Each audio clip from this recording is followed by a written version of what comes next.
Sahan ng pamunuan ng Philippine National Police ang mga gumagamit ng iligal na droga. Sa halip, sinabi ni Chief PNP na dapat na ituring ang mga itong biktima at hindi sospek. Some of them, in fact, may mga nahuli tayo na ang reason nila is kaya sila nagda-drugs is para magising lang sila just to extend yung working hours. I think that was the context na sinabi ng ating Chief PNP na hindi dapat tinitignan ng isang drug user as masama, kundi biktima sila. Kasi meron ding economic side. Sinabi pa ni Brigadier General Fajardo na dapat ding tignan ang economic side sa paglaban sa iligal na droga at hindi lamang law enforcement perspective.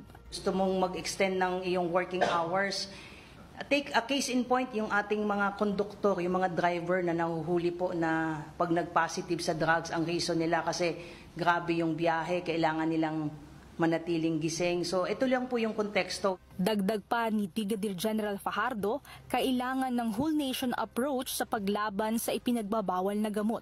Kaya nga hindi na lamang po tayo sa reduction program nagko-concentrate. Yung ating demand reduction program is also given equal emphasis to address na hindi ito addiction na pagka na-identify ka ay sinasabi nga nila that would result na may mga killings doon sa mga police operation. They deserve second chance also kasi nga baka some of them hindi naman talaga addict. Sa isang interview, sinabi ni Chief